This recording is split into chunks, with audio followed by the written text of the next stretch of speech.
Sorry sorry అండి, ఈరోజు కొంచెం లేట్ అయింది, అప్పుడు 3 నిమిషాలు లేట్ అయింది, సారీ అండి. మీరు అన్మ్యూట్ చేసుకోండి సాయి గారు.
ఈరోజు ముందుగా ప్రణవనాదం చేద్దాం.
शुक्लांबरधरं विष्णुं शशिवर्णं चतुर्भुजं प्रसन्नवदनं ध्यायेत् सर्वविघ्नोपशान्तये खण्डमण्डलाकारं व्याप्तं येन चराचरं तत्पदं दर्शितं येन तस्मै श्रीगुरवे नमः।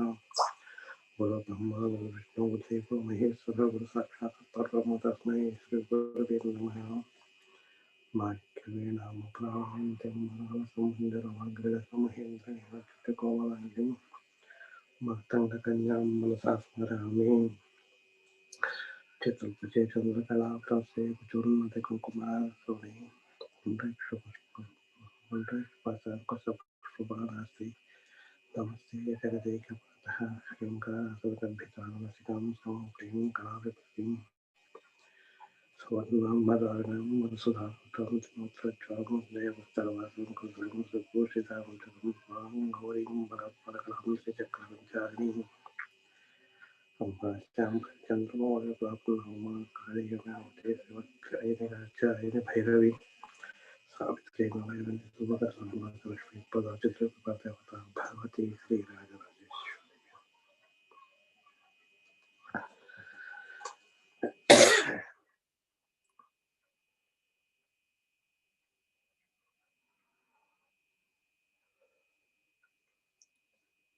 మనం ఇప్పటి వరకు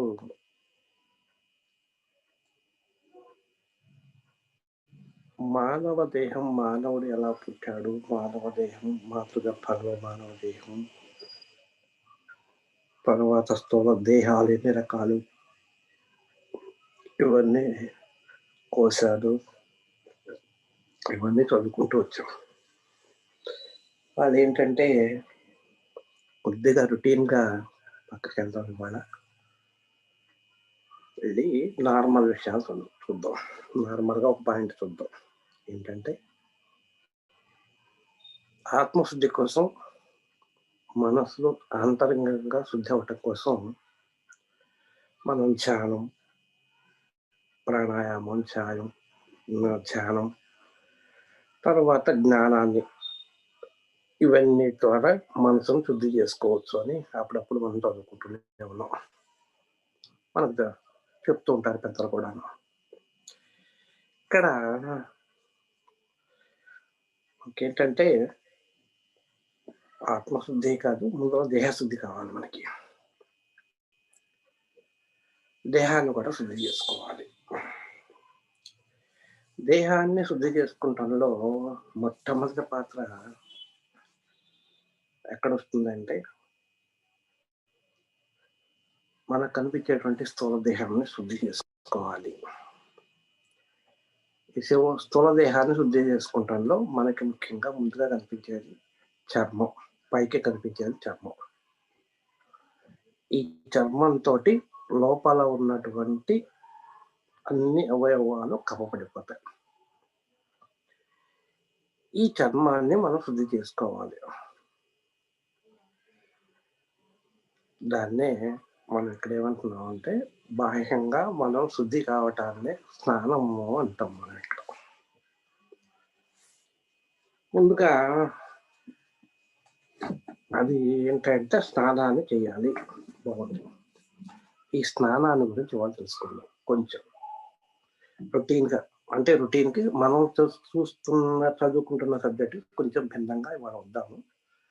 స్నానం అంటే ఏంటి, స్నానం వల్ల ఉపయోగాలు ఏంటి అనే ఒక చిన్న కాన్సెప్ట్ని ఇవాళ చదువుతాం. ఇవాళ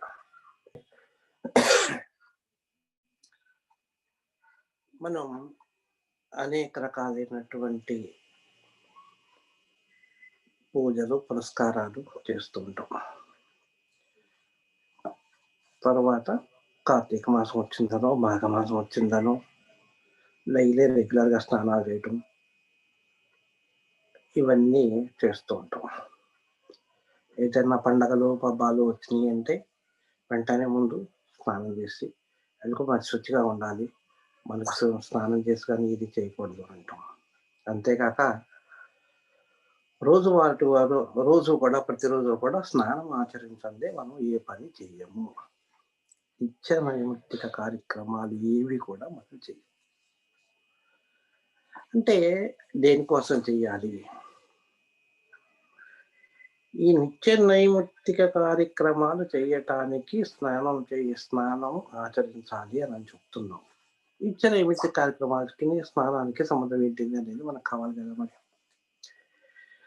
మనం తీసుకునేటువంటి ఆహారము ఏమవుతుంది అంటే కొంత జీర్ణింపబడుతుంది అని మనం చెప్పుకున్నాం, కొంత వ్యర్థ పదార్థాల కింద బయటకు వచ్చేస్తుందని మనం చెప్పుకున్నాం. ఆ వ్యర్థ పదార్థాలుగా బయటకు వచ్చింది అనేక రకాలుగా వస్తుంది. చెమట రూపంలో కానీ, మన రూపంలో కానీ, ఇంకే రూపంలో అయినా కానీ అది బయటకు వచ్చేస్తుందని చెప్పుకున్నాం. మన చర్మానికి స్వేద గ్రంథులు అని ఉంటాయి. ఆ స్వేద గ్రంథుల్లో నుంచి ఈ చెమట అనేటువంటిది నీటి రూపంలో బయటకు వస్తుంది. అది మలిన పదార్థం కావటం వల్ల అది ఒక దుర్గంధమైనటువంటి వాసనతో కూడి ఉంటుంది అన్నమాట.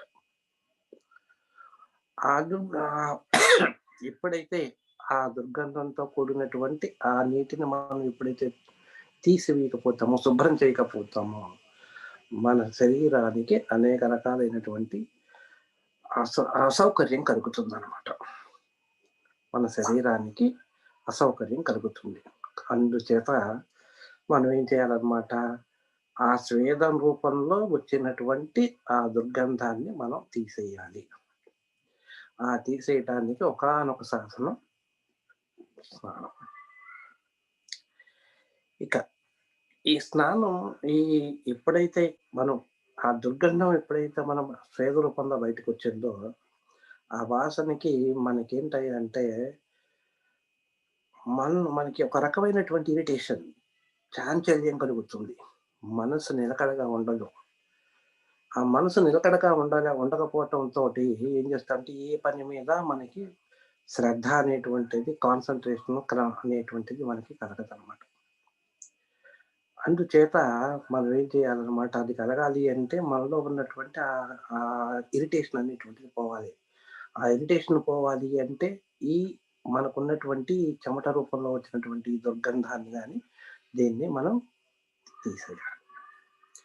అందుకోసం మనం ఏం చేస్తామనమాట, ఆహ్, తీసేయాలి. అందుకోసమే మనం స్నానం చేస్తాం. అంతే కాదు, అలా వచ్చినటువంటి దుర్గంధంలో అనేక రకాలైనటువంటి క్రిములు, కీటకాలు గూడా ఉండడానికి అవకాశం ఉందనమాట. ఆ క్రిమి కీటకాల వల్ల మనలో ఉన్నటువంటి అవేంటాయంటే స్ప్రెడ్ అవ్వటానికి అవకాశం ఉన్నది. శరీరం పైన స్ప్రెడ్ అవ్వటానికి అవకాశం ఉన్నది. ఆ శరీరం పైన స్ప్రెడ్ అయ్యి అవి చర్మ వ్యాధులు కలగటానికి అవకాశం ఉంది. కనుక ఎప్పటికప్పుడు మనం దాన్ని తీసేయాలి. వచ్చినటువంటి దుర్గంధాన్ని తీసేయాలి అనేటువంటిది మనకు అవగతం ఉంటుంది. అంతేకాదు, మనం నిత్య జీవితంలో స్నానం అంటే జపం, గాయత్రి జపం గాని, లేకపోతే ఇంకా ఏ భగవంతుడికి సంబంధించినటువంటి నామాన్ని ఉచ్చరించడాన్ని మనం ప్రస్తుతానికి జపం అని అనుకుంటాం. అది చేయటం గాని, ఇవన్నీ చెయ్యాలి అంటే మొట్టమొదటగా మనం ఆచరించాల్సింది స్నానము. ఆ స్నానాన్ని విధిగా ఆచరించి, ఆ తరువాతనే మనం ఈ కార్యక్రమాలన్నిటి కూడా చేసి తీరవలసిందే. ఇక ఈ స్నానం ఎప్పుడు చేయాలి?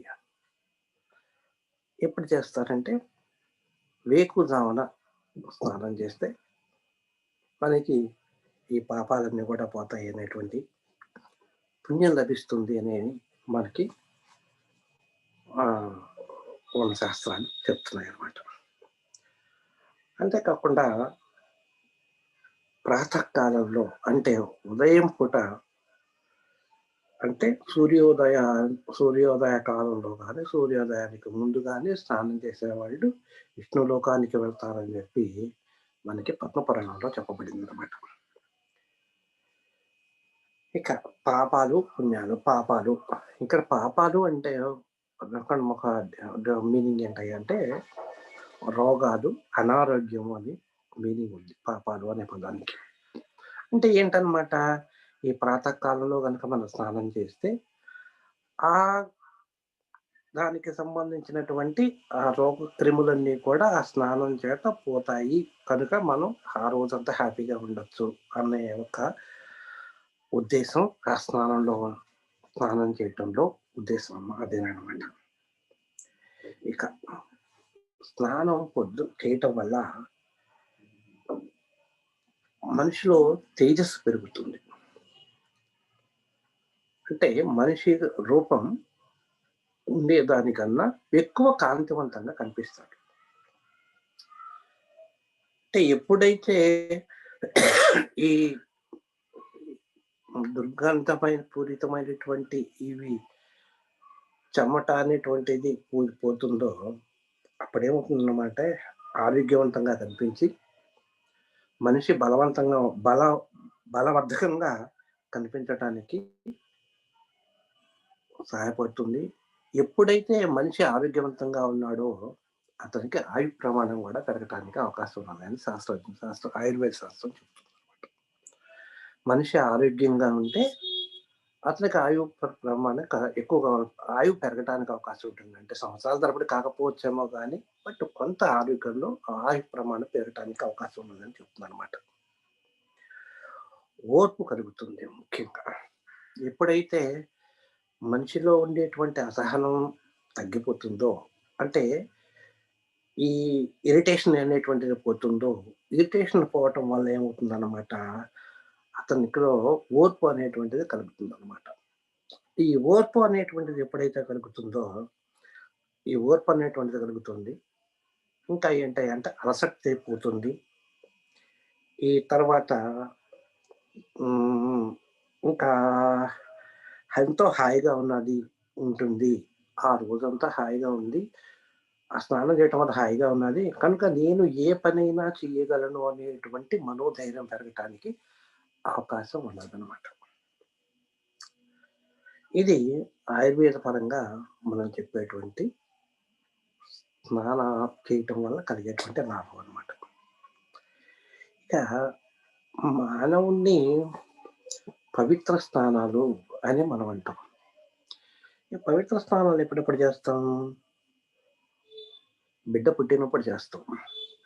ఎప్పుడైనా గానీ బిడ్డ పుట్టినప్పుడు అశౌచము అని చెప్పి అప్పుడు బిడ్డ చేత పవిత్ర స్నానం చేయిస్తాం. అలాగే మనిషి పోయినప్పుడు కూడా స్నానం చేస్తారు. దాన్ని కూడా అప్పుడు కూడా స్నానం చేయిస్తారు. అది కూడా ఇదంతా కూడా ఏ స్నానం చేసినా కూడా అంతా శుద్ధి చేయటానికే అని మనం అనుకోవాలనమాట. అట్లా కాకుండా అంతే కాకుండా మనం పుణ్యతిథులు అంటే పర్వదినాల్లోను, తర్వాత పుణ్య అంటే మాఘమాసం గాని, కార్తీక మాసంలో గాని, అలాంటి రోజుల్లో గాని మనం ఈ స్నానం చేయటం అనేటువంటిది చూస్తూ ఉంటాం. కొంత ఇంకా చెప్పాలంటే మనం పుణ్యతీర్థాలకెళ్ళినప్పుడు అక్కడ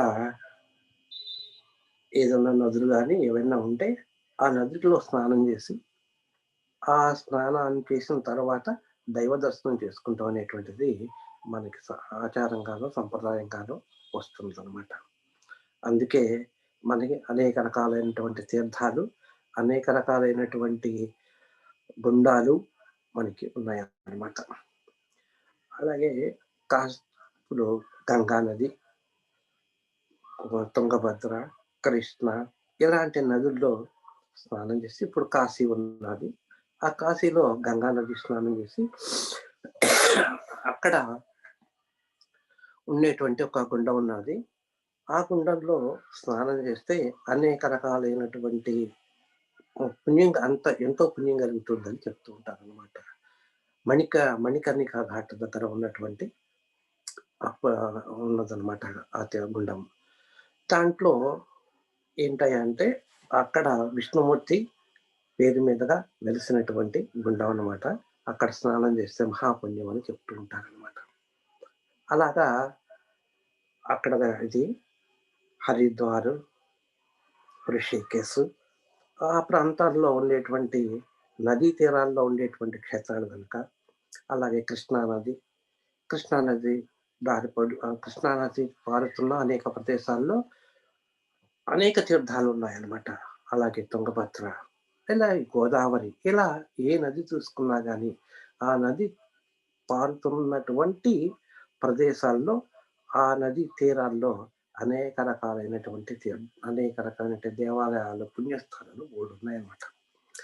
ఆ స్థలాలన్నిటిలోనూ కూడా ఏ దేంట్లోకైనా గానీ మొట్టమొదటిగా మనం ఏం చేస్తామన్నమాట స్నానం చేయమని చెప్తారనమాట. అంటే దాన్నే పుణ్యస్నానము అని అంటాం మనం.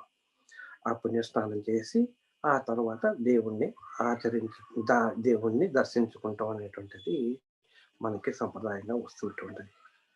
కానీ అదేమవుతుందంటే రాను రాను ఈ కలుషితం అవ్వటం వల్ల అంటే ఈ ప్రకృతిలో అంటే ఈ మోడర్న్ సమాజంలో, ఈ ఆధునిక సమాజంలో ఏం చేస్తున్నారంటే కర్మాగారాల నుంచి వాటి నుంచి వచ్చేటువంటి కలుషితమైనటువంటి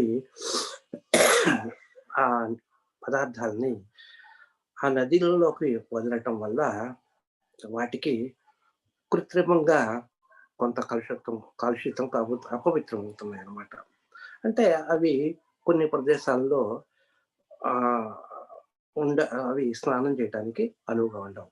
కానీ ఎప్పుడు కూడా పారుతూ ఉన్నటువంటి నీరుకి ఆహ్, ఎప్పుడైతే నీరు వేగంగా పారుతూ ఉంటుందో, ఆ కలుషితం అన్నటువంటిది పోతుంది. కానీ అలాంటి ప్రదేశాలు మనం ఎంచుకొని, ఆ ప్రదేశాల్లో గనక స్నానం చేయవచ్చు అని చెప్తూ ఉంటారనమాట. అందుకనే ఇప్పుడు గవర్నమెంట్ వారు కూడా ఏం చేస్తున్నారంటే, ఈ గంగాని గూడా ఒక పవిత్రమైనటువంటి గంగా నదిని కూడా ఈ నీరు ఇలాంటి కలుషితం వల్ల కలుషితం అవుతుంది వాటరు. అవి స్నానం చేయటానికి కొన్ని చోట్ల పనికి రావట్లేదు అని చెప్పి, గంగా శుద్ధి కార్యక్రమం అని చెప్పి, ఈ నదుల్ని శుద్ధి చేసే కార్యక్రమాన్ని కూడా గవర్నమెంట్ వారు చేపడుతున్నారు. ఇక ఏంటంటే, ఒక జలం అనేటువంటిది ఒక పవిత్రమైనటువంటిది. ఇది పంచభూతాల్లో ఒకటి. ఈ మనం ఏ పని చేయాలన్నా అంటే ముందు సంకల్పం చేసుకుంటాం. ఆ సంకల్పం చేసేకి ముందల ఆచమనం చేస్తాం. ఆచమనం చేసి ఓం కేశవాయ స్వాహ అన్న నామంతోటి స్టార్ట్ చేస్తాం అనమాట. అలాంటప్పుడు దాన్ని నీరుని 3 సార్లు తీసుకొని సేవించడం అనేటువంటిది మనకి వస్తున్నటువంటి ఆచారం. అంతేకాకుండా నీటికి ఉండేటువంటి ఈ జలానికి ఉండేటువంటి గొప్పతనాన్ని ఋగ్వేదంలోనూ చెప్పారు. ఆ ఋగ్వేదంలో చెప్పేటప్పుడు ఒకానొక మంత్రంలో ఏం చెప్తారంటే ఆహ్, "ఓ జలమా నాలో ఉన్నటువంటి పాపాన్నంతా కూడా శుద్ధి చెయ్యి. నాలో ఉన్నటువంటి ద్రోహభావాల్ని, క్షుద్ర సంకల్పాల్ని, కల్లాకపటాన్ని ఇలాంటివి ఏవైనా గనుక దుర్గుణాలు గనుక ఉంటే అవన్నీ కూడా నశింపచెయ్యి" అని ఆ ఋగ్వేద మంత్రానికి అర్థం అన్నమాట. అట్లాగే ఇంకొక మంత్రంలో ఏం చెప్తారంటే, నీటికి ఔషధ గుణం ఉన్నది కనుక, ఆ ఔషధ గుణాలైతే ఏవైతే ఉన్నాయో అవి నాకు ఆరోగ్యాన్ని ప్రసాదింపచెయ్యాలి అని చెప్పి కూడా ఇంకొక ఋగ్వేద మంత్రంలో చెప్తారనమాట అది. ఇలా నీటినే మనం ఉదకము అనేటువంటి కూడా అని అంటాం అనమాట. ఉదకం అతి పవిత్రమైనది. మేఘాల్లో ఉండేటువంటి ఈ నీటికి విద్యుత్తు ఉంది అని శాస్త్రజ్ఞులు నిరూపించారు. అలాగే సముద్ర జలాల్లో ఉండేటువంటి నీటిలో బడబాగ్ని ఉంటుంది అని కూడా మనకి శాస్త్రం చెప్పిందనమాట. ఉదాహరణకి చెప్పాలంటే 1977లో నవంబర్‌లో వచ్చినటువంటి తుఫానొచ్చినప్పుడు దివిసీమలో ఉండేటువంటి కొందరు ఆ సముద్రంలో నుంచి అగ్ని పైకి వచ్చింది అని చూసిన వాళ్ళు చెప్పారు. అప్పుడు ఆ 77లో మనకి పేపర్‌లో కూడా ఆ వార్త వచ్చిందనమాట. కనుక అంటే దీన్ని బట్టి నీకేమర్థమవుతుందనమాట, నీటిలో నీటికి నీటిలో అగ్ని ఉన్నది అని మనకు తెలుస్తుందనమాట. అందువలనే నీటిని అగ్నిగర్భ అని కూడా అంటారని చెప్పి అథర్వణ వేదం మనకు చెప్తుందనమాట. అగ్ని శుచిర్భూత అని అంటారనమాట. అంటే అగ్నికి ఒక లక్షణం ఉందంట. ఆ లక్షణం ఏంటయ్యా అంటే, ఆ అగ్ని అన్నిటిని కూడా దానిలో వేసేటువంటి ప్రతిదాన్ని కూడా శుచి చేస్తుంది అనేటువంటిది ఒక శాస్త్ర ప్రమాణం అనమాట. అంటే అగ్నికి ఏమి లక్షణం ఉంది అంటే, శుద్ధి చేసే లక్షణం ఉంది అని చెప్తారు అనమాట.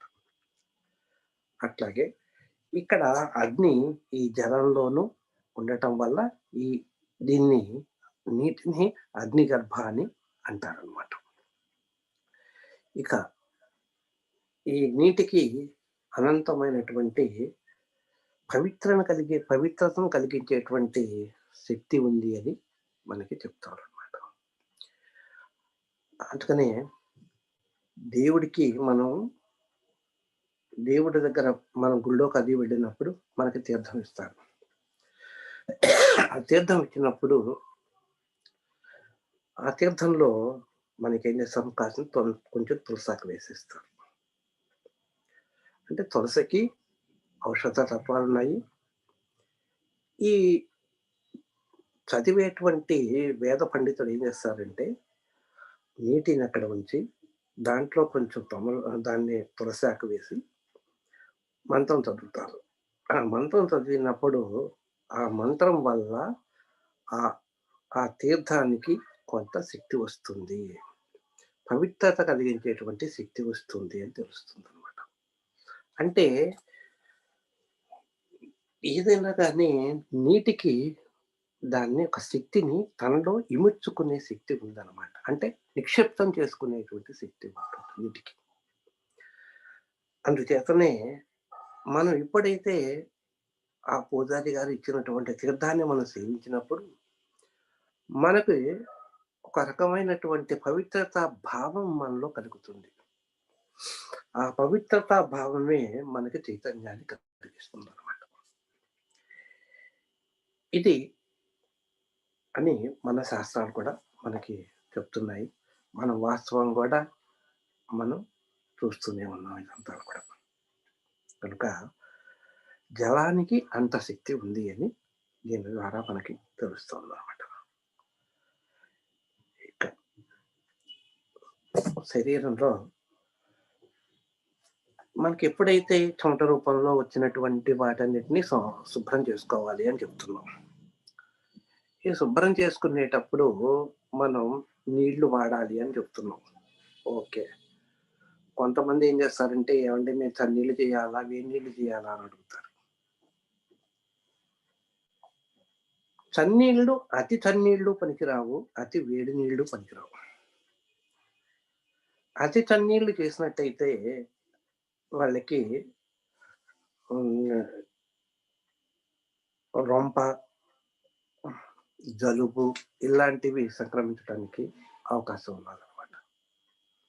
అలాగే అతి వేడి నీళ్ళు చేశారనుకోండి, రక్తము రక్తానికి సంబంధించినటువంటి ప్రాబ్లమ్స్ రావటానికి అవకాశం ఉన్నది. అందుచేత అతి వేడి నీళ్ళు పనికిరావు. అతి చన్నీళ్ళు పనికిరావు. కానీ సమ సమవేడిగా ఉన్నటువంటివి మనకి పనికొస్తాయి అని చెప్తున్నాననమాట. అంతేకాకుండా మన వైజ్ఞానిక శాస్త్రంలో స్నానంతోటే అనేక రకాలైనటువంటి రోగాల్ని నయం చేయొచ్చు అని చెప్తారనమాట. ఇప్పుడు ఆయుర్వేదంలో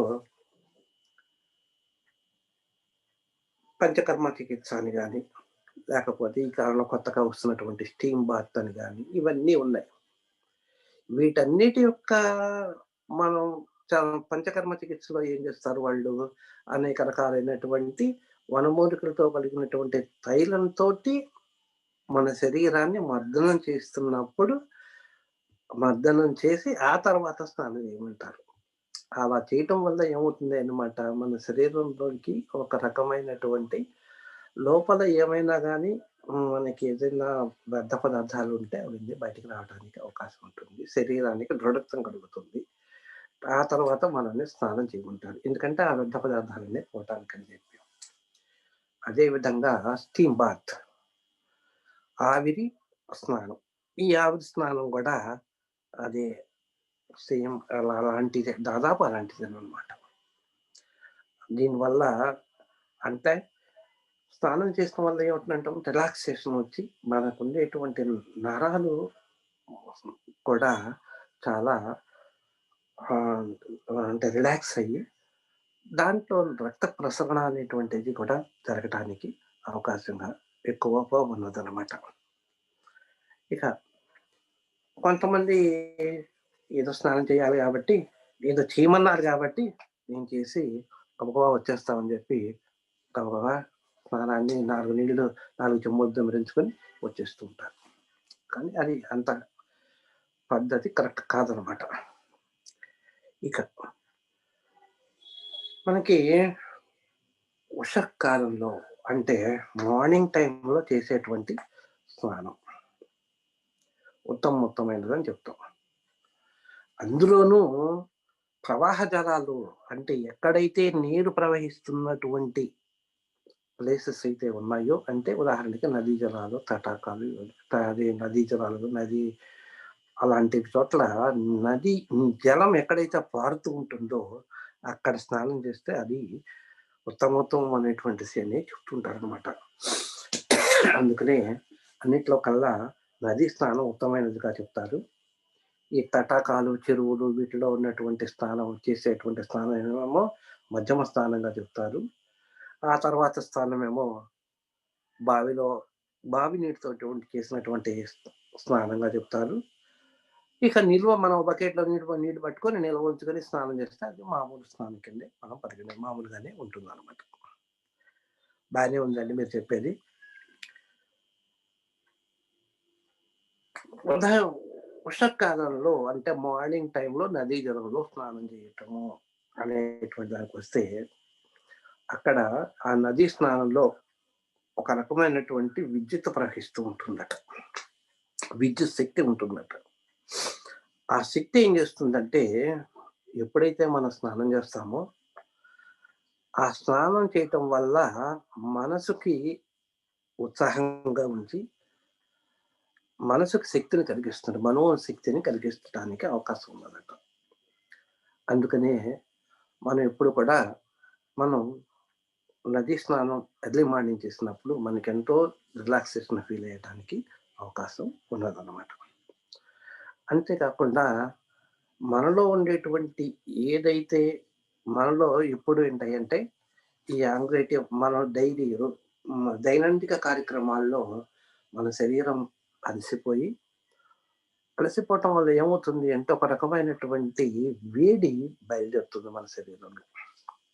ఎప్పుడు కూడా మన సైన్స్ ప్రకారంగా తీసుకుంటే 2 కణాలు గనుక ఒకదానికొకటి కొట్టుకుంటున్నప్పుడు 2 కణాల మధ్యన ఇప్పుడు ఒక రకమైనటువంటి బాండింగ్ ఉంటుంది అని చెప్పుకున్నాం. ఆ బాండింగ్ ఉన్నప్పుడు ఆ బాండింగ్ కణాలు కదులుతూ ఉన్నప్పుడు దాని నుంచి ఎప్పుడు కూడా శక్తి బయటికి లిబరేట్ అవుతుంది అని చెప్తాం. మన సైన్స్ ఫిజిక్స్ చెప్తుందది. మనం ఎప్పుడు దైనందిన కార్యక్రమంలో ఏం చేస్తూ ఉంటాం? మనం ఏదో ఒక పని చేస్తూనే ఉంటాం. ఆ పని చేయటం వల్ల మన శరీరంలో ఉండేటువంటి కణాలన్నీ అటు ఇటు కదలటం వల్ల మనకి ఏమవుతుందన్నమాట శక్తి లిబరేట్ అవుతూ ఉంటుందన్నమాట. ఆ శక్తి లిబరేట్ అవ్వటం వల్ల మనకేమవుతుంది అంటే అది మనకి టెంపరేచర్‌గా వేడిగా ఉన్నట్టు అనిపిస్తుంటుంది. ఆయా ఆయా పరిస్థితులను బట్టి అది మంచిగా ఉంటుందా? చెడుగా అంటే మంచిగా చెడు అంటే ఇక్కడ ఏం లేదు ఇక్కడ. ఇరిటేషన్‌గా ఉంటుందా అనేటువంటిది మనకి మనస్తత్వాన్ని బట్టి ఆయా పరిస్థితులను బట్టి ఆధారపడి ఉంటుంది. ఏది ఏమైనా గానీ మనకి కలిగేటువంటి వచ్చినటువంటి వేడిమి ఈ స్నానం వల్ల మనకి మన శరీరం చల్లబడుతుంది. ఇక శ్రావణం, భాద్రపద మాసం. ఈ 2 నెలలు కూడా మనకి హ్మ్. వర్షాకాలం. వర్షాకాలంలో నీళ్ళన్నీ కూడా బురదగా ఉంటాయి కనుక, ఆ నీళ్ళు కాలంలో మనకి ఈ నదుల్లోనూ, జలాశయంలోనూ ఉండేటువంటి నీటితోటి స్నానం చేయటం మనం అవాయిడ్ చేయటం మంచిదనమాట. అలాగే అలాంటప్పుడు ఆ నీటిని కూడా మనం స్నానం చేయటానికే కాదు, తాగటానికి కూడా గానీ, ఇవన్నీ కూడా చేయకూడదు అని చెప్తారు. ఆ 2 నెలల కాలాన్ని మనము ఎందుకు శాస్త్రంలో ఒక మాట వాడారు. ఏంటయ్యా అంటే, ఆ 2 నెలల్లో వాటరు సముద్రపు నదీ జలాలు ఆహ్, నదులు రజస్వలై ఉంటారు. అందుకనే స్నానం చేయకూడదు అని చెప్తూ ఉంటారనమాట. శ్రావణం, భాద్రపద మాసాల్లో నదీ స్నానాలు మనం చెయ్యకూడదు. అంటే ఆహ్, అంటే అంటే ఈ బురద వీటన్నిటితోటి వర్షాకాలం గనక అదంతా కలుషితమవుతుంది. అపవిత్రమవుతుంది కనుక ఆ కాలంలో మనం చెయ్యకూడదు అనేటువంటిది మాత్రమే మనం గుర్తుపెట్టుకోవాలనమాట. ఇక మనం నదీ స్నానం చేసేటప్పుడు గాని, అవి ఎట్లాగంటే నది నీటికి ఎదురుగా మన నుంచుని మనం స్నానం చేయాలి. ప్రవాహానికి ఎదురుగా నుంచుని స్నానం చేయాలి. అలాగే తర్వాత మార్నింగ్ టైమే ఎందుకు చేస్తాము అనంటే రాత్రి పూట మనకు నక్షత్రాలుంటాయి. అంటే మనం ఇక్కడ చంద్రుడిని కూడా మనం ఒక నక్షత్రం కిందే తీసుకున్నాం ప్రస్తుతానికి. ఒక స్టార్ కిందే. ఆ నక్షత్రానికి ఉండేటువంటి ఆ నక్షత్రాలకు కూడా కొంత శక్తిని మనకి ప్రసరింపజేస్తాయి. ఎప్పుడు కూడా లైట్ వచ్చింది అంటే ఒక వస్తువు నుంచి అక్కడ నుంచి కూడా ఒక ఎనర్జీ లిబరేట్ అవుతుందనే అర్థం. కనుక ఈ నక్షత్రాల నుంచి కూడా కొంత శక్తి బయటికొస్తుంది. ఆ బయటికి వచ్చినటువంటి నక్షత్ర శక్తి ఏదైతే ఉన్నాదో అవి ఈ నదీ జలాల్లో నిక్షిప్తమై ఉంటాయన్నమాట. నిక్షిప్తం చేసుకుంటాయి. అందుచేత ఆ నక్షత్రాలకి ఆహ్, ఆ శక్తి నిక్షిప్తం చేసుకోవటం వల్ల అవి ఎనర్జైజింగ్‌గా ఉంటాయి. ఎప్పుడైతే సన్‌రైజ్ అవుతుందో, ఆ వేడిమికి ఏమవుతుందనమాట, ఇవన్నీ కూడా ఆ నక్షత్ర శక్తి వల్ల నీటిలో ఉండేటువంటి ఏదైనా క్రిమి కీటకాలు ఏదైనా ఉన్నాయంటే అవి లోపలికెళ్ళిపోతాయన్నమాట. అడుక్కెళ్ళిపోతాయి. ఈ అడుక్కి వెళ్ళిపోవటం వల్ల మనకు పైన ఉండేటువంటి నీళ్ళంతా కూడా స్వచ్ఛమైన నీరుగా ఉంటుందన్నమాట. అందుచేత ఆ నీటితో మనం స్నానం చేస్తే మంచి దృఢత్వం మంచిగా ఉంటుంది అని మనకి చెప్తారనమాట. అదే ఎప్పుడైతే సన్‌రైజ్ అవుతుందో ఏమవుతుందనమాట, ఈ నక్షత్ర శక్తి లోపల అడుగున ఉన్నటువంటి క్రిమి కీటకాదులన్నీ కూడా బయటికి పైకి రావటం నీటి పైకి రావటానికి అవకాశం ఉన్నదనమాట. అందుచేత ఆ క్రిమి కీటకాలని పైకి వచ్చిన తర్వాత మళ్ళీ నీరు కలుషితం అవ్వటానికి అవకాశం ఉన్నదనమాట. అందుచేత సూర్యోదయానికి ముందే సూర్యోదయానికి ముందే మన నదుల్లోనూ అక్కడ స్నానం చేయాలి అని మనకి పెద్దలు చెప్తుంటారనమాట. అది వైజ్ఞానికంగా దాంట్లో ఉన్నటువంటి రహస్యం. ఏది మనం సూర్యోదయానికి ముందే ఎందుకు స్నానం చేయాలి అనే దానికి రహస్యం అదేననమాట. ఇక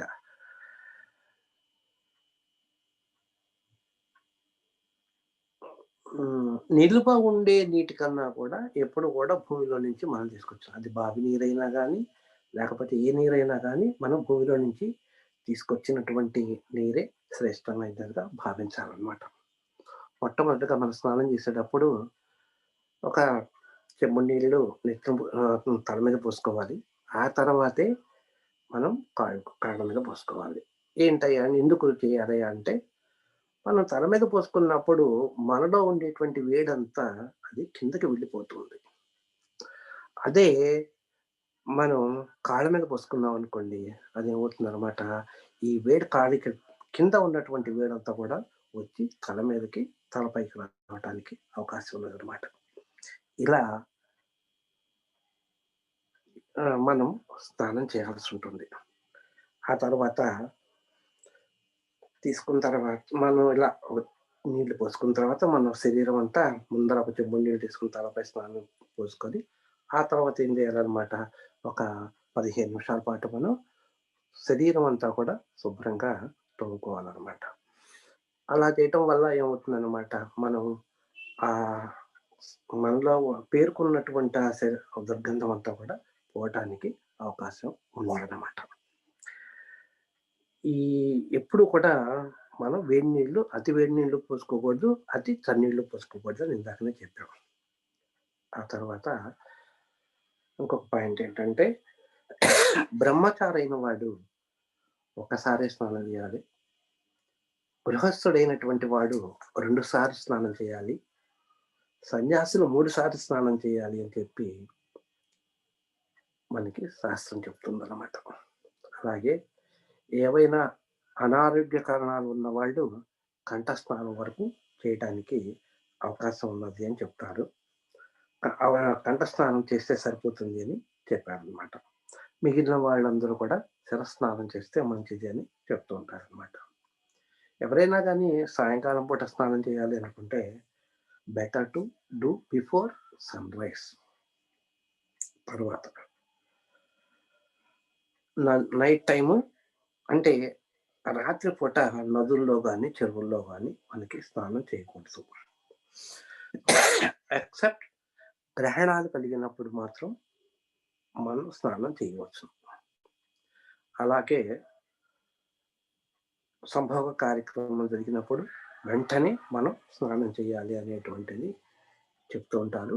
దానివల్ల దానిలో ఆరోగ్య రహస్యాలు కూడా దాంట్లో దాగి ఉంటాయన్నమాట. అలాగే మనం స్నానం చేసేటప్పుడు సున్నిపిండి గానీ, సీకకాయ కానీ కుంకుడు కాయలు కానీ వాడటం శ్రేయస్కరం. అంతేకాని ఇప్పుడు కొత్తగా వచ్చేటువంటి సబ్బులు ఇవి వాడటం అంత మంచిది కాదు అని చెప్తారు. ఎందుకని ఎందుకని అంటే ఈ సబ్బులు అవి తయారు చేయటం అనేటువంటిది ఈ కాస్టిక్ సోడా ఎక్కువ ఉపయోగిస్తారు. తర్వాత దాంట్లో ఆ కాస్టిక్ సోడా ఉపయోగిస్తారు. తర్వాత సున్నాని కాస్టిక్ సోడా అంటారు. అది ఎక్కువ మోతాదులో వాడటానికి అవకాశం ఉన్నదన్నమాట. సబ్బులు అంటే తొందరగా క్లీన్ చేస్తుంది, క్లీన్ చేసే స్వభావం ఉంటుంది కనుక అది దాన్ని ఎక్కువగా సోపుల్లో వేస్తూ ఉంటారనమాట. దానివల్ల నష్టం ఏంటి అంటే శరీరం బొబ్బలెక్కుతుంది అనమాట. అందుకని కొంతమంది అంటారు దద్దుర్లు వస్తున్నాయి అంటారు. కొంతమంది ఏంటంటే శరీరం ఎప్పుడైతే ఈ కొన్ని రకాలైనటువంటి సోపులు వాడటం వల్ల నా ఒంటికి సరిపడలేదు అని కొంతమంది చెప్తూ ఉంటారు. ఎందుకు సరిపడకపోవటం అనేటువంటిది ఏముంటుందంటే ఇదే కారణం అనమాట. దానిలో రసాయనిక పదార్థాలు ఏవైతే కొన్ని చర్మానికి హాని చేసేటువంటి రసాయనిక పదార్థాలు కూడా ఆ సోపు తయారీలో సబ్బుల తయారీలో వాడటం వల్ల అవి మీకేంటాయన్నమాట మీ శరీరానికి అసౌకర్యాన్ని కలిగిస్తున్నాయి అన్నమాట. అవి దద్దుల రూపంగా కానీ చర్మ రోగాల రూపంలో కానీ అది బయటపడటానికి అవకాశం ఉన్నది. బాగానే ఉన్నదండి. ఈ సోపులు వాడొద్దని చెప్తున్నారు, బాగానే ఉన్నది. ఎందుకని రీజన్ కావాలి కదా. మనకి ఎలాంటి హాని కలిగిస్తున్నాయి అంటే మన చర్మానికి ఏదైతే ఉన్నదో మన లోపల ఉండేటువంటి చర్మానికి పైన ఇంకొక 2 పొరలుగా ఉంటుందన్నమాట. పైన ఉండేటువంటి చర్మాన్ని ఎపిడెర్మిస్ అని అంటారు అనమాట. ఒక పొరలాగా ఉంటుందన్నమాట. ఇదే మన శరీరాన్ని బయట నుంచి వచ్చేటువంటి సూక్ష్మ క్రిములు కానీ ఇతర వాటి వల్ల మన శరీర లోపల ఉండేటువంటి శరీరాన్ని కాపాడుతూ ఉంటుంది అనమాట. ఇక్కడే మనకి శ్వేతగ్రంథులు అనేవి ఉంటాయి. వాటిల్లో నుంచే వచ్చేటువంటివే మాకు ఒక రకమైనటువంటి వెంట్రుకలు కూడా మన దాంట్లో నుంచే ఒక సన్నటి రంధ్రాలు ఉంటాయి. వాటిలో నుంచే మనకి వెంట్రుకలు కూడా వస్తూ ఉంటాయి అన్నమాట. ఇవన్నీ ఏం చేస్తాయి అన్నమాట, ఎప్పుడైతే మనం ఈ చర్మాన్ని ఈ సోపులు అవి మనం వాడటం వల్ల ఈ ఎపిడర్మిస్ పొర ఏం చేస్తుందన్నమాట, ఆ ఎపిడెర్మిస్ పొరని ఈ సోపుల్లో ఉండేటువంటి పదార్థాలన్నీ కూడా డ్యామేజ్ చేస్తాయి అన్నమాట. ఇప్పుడు ఈ ఎపిడెర్మిస్ పొరలో ఉండేటువంటివి ఏంటంటే చర్మానికి ఒక తైల గ్రంథులు అనేటువంటివి కొన్ని ఉంటాయి అన్నమాట. అవి ఏం చేస్తాయి అన్నమాట, శరీరానికి సుకుమారాన్ని, చర్మ సౌందర్యాన్ని, మృదుత్వాన్ని కలిగిస్తూ మనకి ఉండేటువంటి బ్యాక్టీరియా బయట నుంచి వచ్చేటువంటి సూక్ష్మక్రియల నుంచి కాపాడుతూ ఉంటాయి. ఇవి ఏం చేస్తాయి అంటే ఈ మనకి సోపులో ఉండేటువంటి ఈ సోడా ఇవన్నీ కూడా రసాయనిక పదార్థాలన్నీ కూడా ఈ ఎపిడెర్మిస్ లో ప్లస్ ఈ తైల గ్రంథుల్ని మని పాడు చేస్తాయి అన్నమాట. అందువలన చర్మం మృదుత్వాన్ని కోల్పోతుంది. మృదుత్వాన్ని కోల్పోయి అప్పుడు ఏం చేస్తుంది అనమాట, అది బిరుసుగా తయారవుతుంది. కొందరి విషయాల్లో అది బిరుసుగా తయారవుతుంది. ఆ బిరుసుగా తయారయ్యి అనేక రకాలైనటువంటి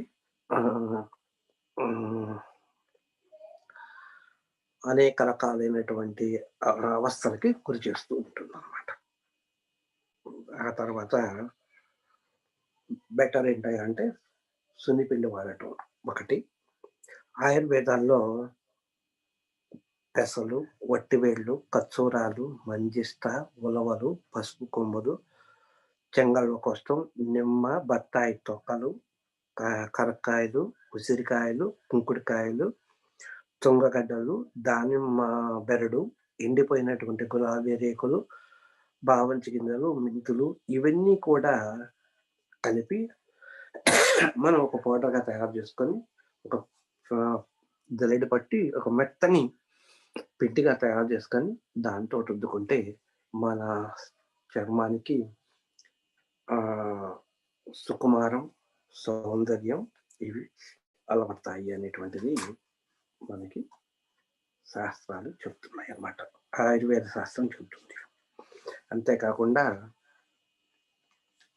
ఈ స్నానం మనం చేసేటప్పుడు అనేక రకాలైనటువంటి అంటే నదీ తీరాల్లో గానీ, పుణ్యతీర్థాల్లో గానీ మనం స్నానం చేసేటప్పుడు పుణ్య దినాల్లో గానీ మనం స్నానం చేసేటప్పుడు అంటే సంకల్పపూర్వకంగా చేయమని చెప్తారు. మామూలుగా అయితే కొంతమందయితే వేద శాస్త్రజ్ఞులు, వే వే వేద బ్రహ్మవేత్తలు వీళ్ళందరూ ఏం చేస్తుంటారంటే స్నానం చేసేటప్పుడు కూడా కొద్ది సంకల్పం చెప్పుకొని చేయటం అలవాటనమాట అది. ముఖ్యంగా మనం ఏ కర్మ చేసినా గానీ, మంచి కర్మ అయినా గానీ, అశుభ కర్మ అయినా గానీ, ఏది చేసినా గానీ సంకల్పపూర్వకంగా మనం చెయ్యాలి అని మనకి శాస్త్రాలు చెప్తున్నాయన్నమాట. అట్లాగే ఈ క దీంట్లో సంకల్పపూర్వకంగా చెప్పటము అంటే ఏమిటి? అంటే మనం ఏదైనా పూజా కార్యక్రమం చేసుకునేటప్పుడు కూడా మనం చెప్తూ ఉంటాము. ఆహ్, శుభముహూర్తే సో అండ్ సో మనం పలానా చోట ఉన్నాము. శుభే ముహూర్తే బ్రాహ్మణ ద్వితీయ వరాహకల్పే శ్రీసుమంత్రి ఇలా మనం చెప్పుకుంటూ వెళ్తూ ఉంటే ఒక నాటుకొచ్చేసరికల్లా ఫలానా నెల, ఫలానా మాసం, ఫలానా సంవత్సరం, ఫలానా తిథి, ఫలానా నక్షత్రంలో కల్లా ఇవన్నీ మనం చెప్పుకుంటూ వస్తూ ఉంటాం అనమాట ఇప్పటికి. ఆ చివరికి వచ్చేసరికల్లా మనం ఫలానా గోత్రం వాళ్ళు నేను, ఫలానా ఆయన నేను, నా పేరు ఇది, మా ఆవిడ ఈవిడ, నా పిల్లలు వీళ్ళు అని మనం అందరినీ చెప్పుకుంటూ వస్తున్నాం.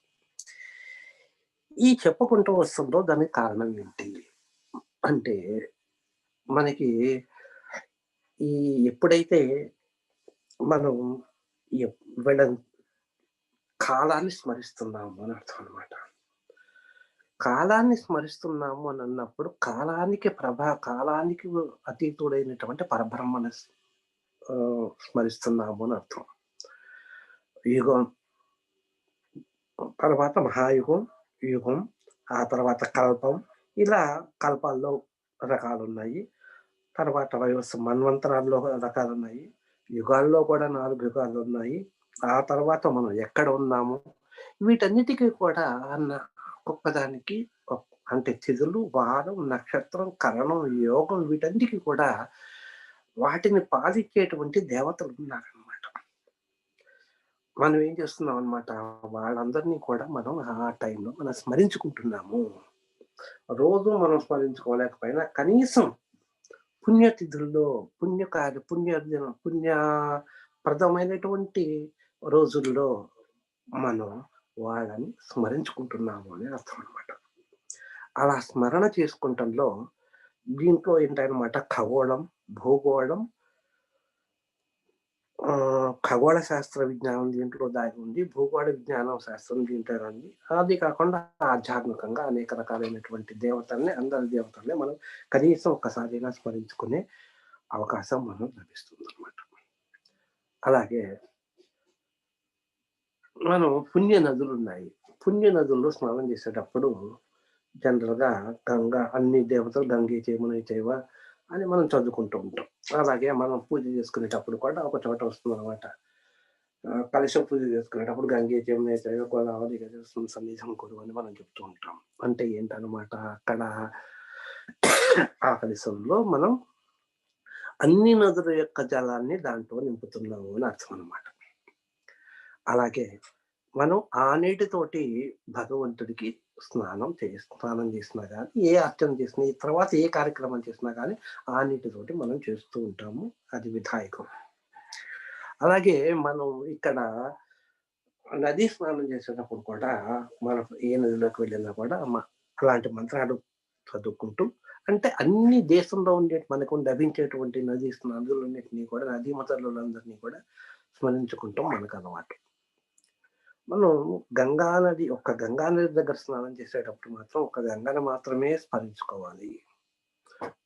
కానీ మిగతా నదుల్లో స్నానం చేసేటప్పుడు గంగతో పాటు మిగతా వాళ్ళని కూడా మనం చేసుకోవాలి అనేటువంటిది శాస్త్రం చెప్తుంటుందనమాట. అలాగే ఇక్కడ ఏంటంటే కొంతమంది ఈ స్నానాలు చేసేటప్పుడు వరుణు అంటే జలాధిదేవత అయినటువంటి వరుణుడికి సంబంధించినటువంటి సూక్తాలను చదువుకుంటాం అనేటువంటిది అలవాటు. అది విధాయకం సంప్రదాయం అన్నమాట. అంటే ఎవరికి ఏది చదువుకున్నా కూడా దాన్ని ఉండేటువంటి అర్థం ఏంటనమాట అంటే ఇక్కడ ఇంకొక పాయింట్ చెప్పాలి. ఏంటంటే మనం ఆహారం తీసుకుంటున్నాం. ఉదాహరణకి ఆహారం తీసుకుంటున్నాం. మనం తెలుసో అంటే ఆహారం తీసుకున్నప్పుడు ఏమవుతుందనమాట, శాస్త్రం ఏం చెప్తుంది అంటే మితాహారం పనికిరాదు అని చెప్తుంది.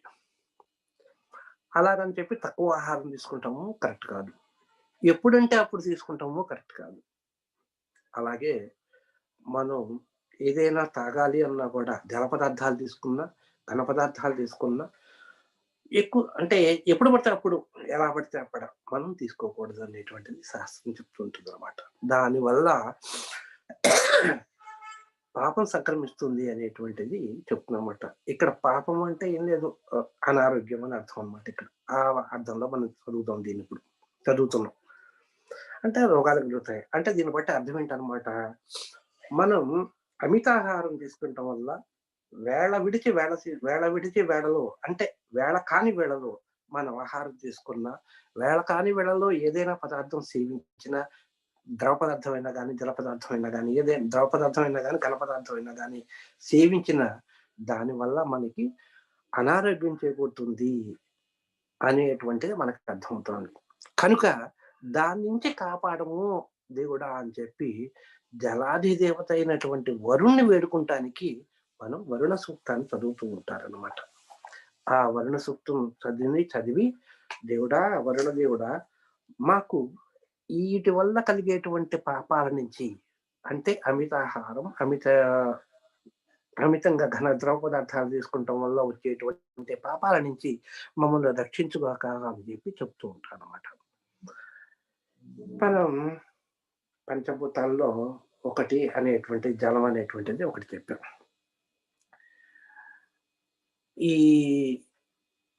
పంచభూతాల్లో ఒకటి అని చెప్పినప్పుడు ఆ ఆవాహనం ఎప్పుడు కూడా నది స్నానానికి అది వెళ్ళినప్పుడు ఆ నది యొక్క దేవతల్ని ఆహ్వానం చేసుకొని మనం స్నానం చేయడం అలవాటు అని చెప్పుకున్నాం. అప్పుడే స్నానం చేయాలి అని. ఈ చేసేటప్పుడు ఏంటాయి అంటే కొంతమందికి ఎలా చేయాలి అంటే మనం బడి వరకు వెళ్ళి అక్కడ కూర్చొని అక్కడ స్నానం చేయాలి. అలాగే ముత్తైదువులైన వాళ్ళు ఏం చేయాలి అంటే వాళ్ళు మునగకూడదు నీటిలో. మనకి మునగకుండా ఒక చెంబు తీసుకొని ఆ చెంబుతోటి వాళ్ళు తల మీద స్నానం చేయాలన్నమాట. అది ఎప్పుడు కూడా మన వాళ్ళు మునగకూడదు నీళ్ళలోనూ అని శాస్త్రం చెప్తుందన్నమాట. అదే ఇంకొకటి ఏంటయ్య అంటే వివస్త్రగా స్నానం చేయకూడదు. వివస్త్రగా స్నానం చేయకూడదు. అది మహాపాపం అని మనకి శాస్త్రాలు చెప్తున్నాయి. ఆ తర్వాత ఇంకొకటి ఏంటయ్య అంటే ఎప్పుడైనా కానీ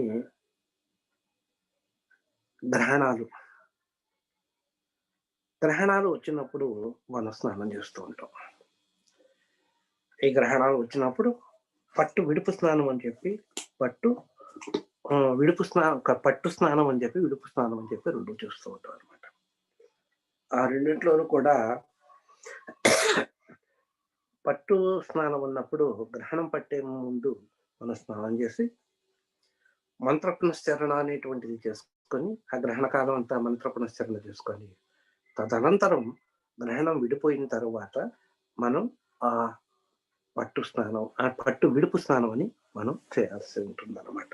అప్పుడు కానీ మనం శుద్ధి అవ్వదు అనమాట.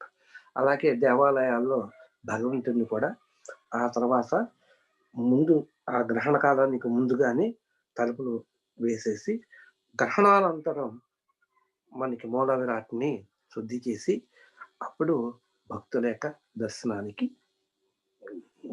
మనకి ప్రవేశం కల్పిస్తారనమాట.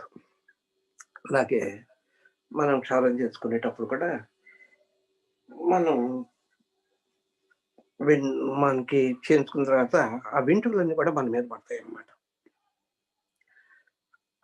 అంతకుముందు ఏం చెప్తారంటే మనలో ఉన్నప్పుడు మన మీద ఉన్నప్పుడు ఆ వెంట్రుకలకు కొంత జీవం ఉంటుంది.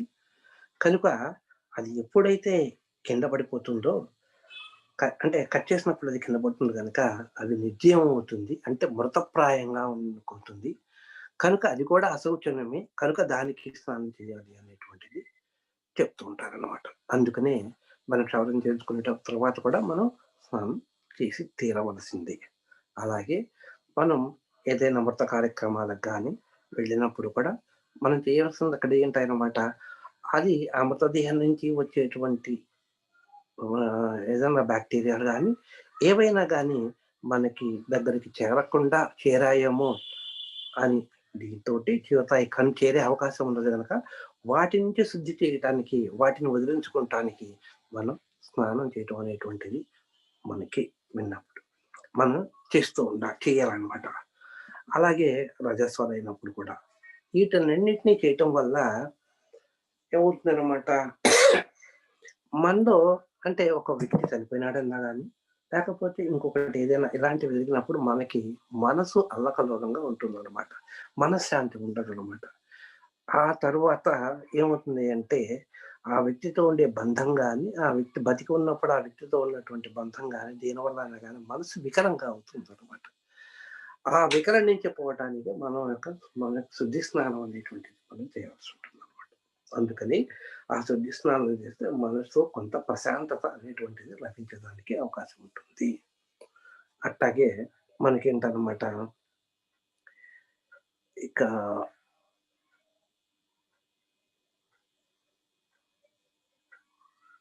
ఎప్పుడైనా గాని మనం స్నానం చేసినప్పుడు వేడి నీళ్ళు అంతగా వాడకూడదు.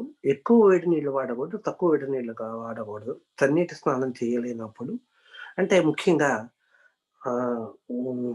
జన్మ జనన మరణాల వార్తలు విన్నప్పుడు కానీ, లేకపోతే సంక్రమణ దినాల్లో కానీ, లేకపోతే తిథి రోజుల్లో కానీ, ఇలాంటప్పుడు సాధ్యమైనంత వరకు వేడి నీళ్ళు అవాయిడ్ చేయమని చెప్పారు. చన్నీటి స్నానమే చేయాలి అని శాస్త్రం చెప్తుందనమాట. వృద్ధమనువు అనేటువంటి ఆయన, మనువు అనేటువంటి ఆయన చెప్పారనమాట. ప్రతిరోజు చేసే స్నానానికి మామూలుగా గోరువెచ్చని నీళ్లు వాడమని చెప్తూ ఉంటారు. అంతేకాకుండా ఈ స్నానాల్లో అనేక రకాలైనటువంటి స్నానాలు, తర్వాత వీటి యొక్క మనం ఎలా చేయాలి, దాని యొక్క పద్ధతులు ఇవన్నీ గూడా ఉన్నాయి. అది ఇంకొక రోజున ఎప్పుడైనా గానీ మనం వాటి గురించి మనం తెలుసుకుందాం. ఇప్పటికీ ఎప్పుడైనా గానీ ఆత్మశుద్ధి చేసుకునే ముందు దేహశుద్ధి కూడా మనం చేసుకోవాలి. దేహాన్ని గూడా మలినాల నుంచి కాపాడుకొని అవి చేసినప్పుడు మనం ఆత్మశుద్ధికి అంటే మనం ప్రాణాయామం చేసినా, లేకపోతే ధ్యానం చేసినా, ఇంకా ఏ కార్యక్రమం అయినా గాని చేసినా దానికి ఈ మ మనకి ఈ దేహశుద్ధి అనేటువంటిది కొంతవరకు సహాయపడటానికి అవకాశం ఉన్నది. కనుక మనం దాంట్లో ముఖ్యమైనటువంటిది ఈ స్నాన ప్రక్రియ. ఇంకొకసారి దాంట్లో స్నానాల్లో రకాలు అవి మనం చూద్దాం.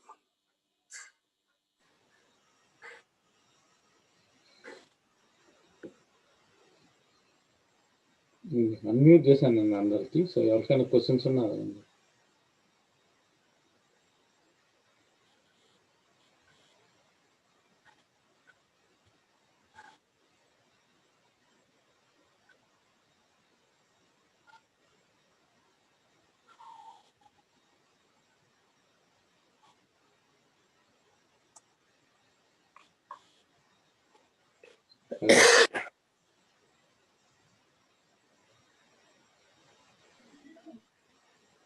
గురువు గారు చెప్పండి. ఇది మనం ఒకసారి మనకి చిన్న అనారోగ్యం వచ్చినా, ఏదన్నా కొంచెం ఇబ్బంది వచ్చినా కూడా ఈ పవిత్ర అనే మంత్రం చదువుకుంటాం కదా, దానివల్ల ఏర్పడుతుందంటారా?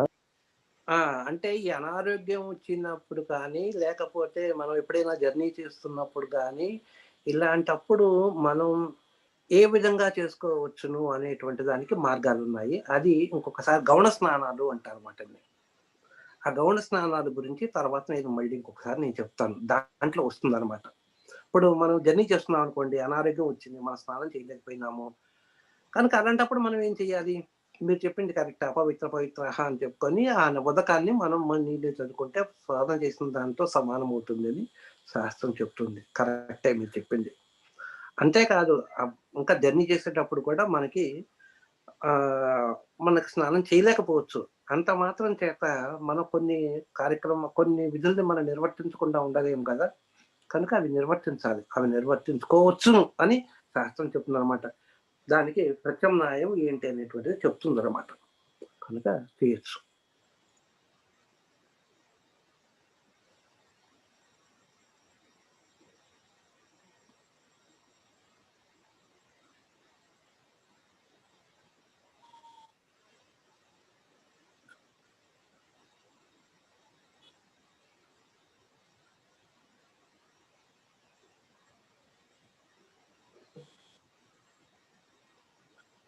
ఎవరిని ప్రశ్నించారు?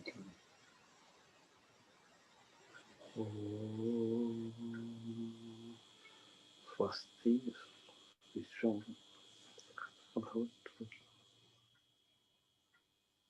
విశ్వశాంతి వర్తిల్లును గాక. సర్వే జనా సుఖినో భవంతు. ఓం శాంతి శాంతి శాంతి. ఓం శాంతి శాంతి.